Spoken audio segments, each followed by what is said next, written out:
চীন যখন রাজধানী বেইজিংয়ে 2026 থেকে 2030 সালের পঞ্চবার্ষিক পরিকল্পনা নির্ধারণে ব্যস্ত, তখন গোটা বিশ্ব অর্থনীতি তাকিয়ে আছে এই বৈঠকের দিকেই। কারণ এই পরিকল্পনাগুলোর বৈশ্বিক প্রভাব অত্যন্ত গভীর ও বিস্তৃত। প্রতি বছর এই পরিকল্পনা নির্ধারণের মাধ্যমে চীন তাদের জাতীয় উন্নয়নের রূপরেখা ঠিক করে এবং ঐক্যবদ্ধভাবে কাজ করে থাকে। অনেকের কাছে এটি কাগজে পরিকল্পনা মনে হলেও চীনের ইতিহাস বলে দেয় এই পরিকল্পনাগুলোর প্রভাব শুধু তাদের অভ্যন্তরীণ নীতিতে নয়, বরং বৈশ্বিক অর্থনৈতিক ভারসাম্য নাটকীয় পরিবর্তন আনে।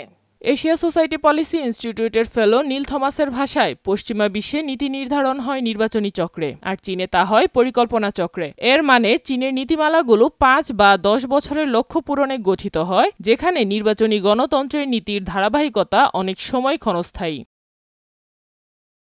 অতীতের 3টি পঞ্চবার্ষিক পরিকল্পনা কিভাবে বিশ্ব অর্থনীতিকে প্রভাবিত করেছে তার সংক্ষিপ্ত চিত্র তুলে ধরে প্রতিবেদন প্রকাশ করেছে বিবিসি। সেখানে বলা হয়, 1981 থেকে 84 সালের পঞ্চবার্ষিক পরিকল্পনাকে চীনের উত্থান পিরিয়ড হিসেবে গণ্য করা হয়। সোভিয়েত শৈলীর কেন্দ্র নিয়ন্ত্রিত অর্থনীতি যখন দেশের সমৃদ্ধি আনতে ব্যর্থ হয়, তখন নতুন নেতা দেং জিয়াওপিং মুক্তবাজার অর্থনীতির নীতিগুলো গ্রহণ করেন। তিনি বিশেষ অর্থনৈতিক অঞ্চল তৈরি করেন এবং বিদেশি বিনিয়োগ আকৃষ্ট করেন।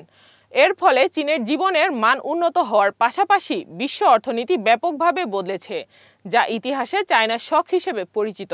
2001 সালে চীন ওয়ার্ল্ড ট্রেড অর্গানাইজেশনে যোগদানের পর তারা দ্রুত নিম্ন মজুরি ভিত্তিক উৎপাদন থেকে এগিয়ে এসে উচ্চ প্রযুক্তি ও পরিষেবার দিকে মনোযোগ দিয়েছে। বিশেষ করে নবায়নযোগ্য শক্তি, বৈদ্যুতিক যান, সৌর প্যানেল এবং বিরল খনিজ সরবরাহ ব্যবস্থায় চীন আজ বিশ্ব নেতৃত্বে। এটি শুধু অর্থনৈতিক নয়, বরং কৌশলগত আধিপত্যের ক্ষেত্রেও গুরুত্বপূর্ণ।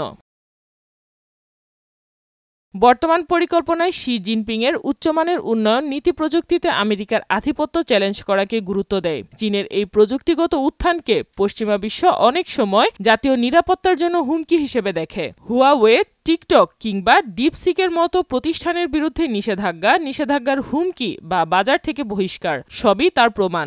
বর্তমান পরিকল্পনা বৈঠক চলাকালীন যুক্তরাষ্ট্র চীনের কাছে উন্নত সেমিকন্ডাক্টর বিক্রি বন্ধ করে দিয়েছে। এই প্রেক্ষাপটে চীন এখন নতুন স্লোগানের দিকে ঝুঁকছে, যার প্রধান লক্ষ্য হলো প্রযুক্তি খাতে স্বনির্ভর হওয়া।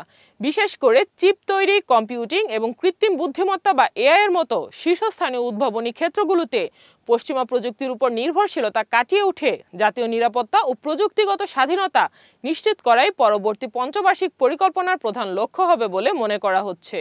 নীল থমাস বলেছেন, জাতীয় নিরাপত্তা এবং প্রযুক্তিগত স্বাধীনতা এখন চীনের অর্থনৈতিক নীতির সংজ্ঞায়িত মিশন। আগামী পঞ্চবার্ষিক পরিকল্পনা বিশ্বকে কোন নতুন পথে নিয়ে যায় সেটাই এখন দেখার বিষয় বলে জানিয়েছেন বিশ্লেষকরা। সাইমা আক্তার, নয়াদিগন্ত।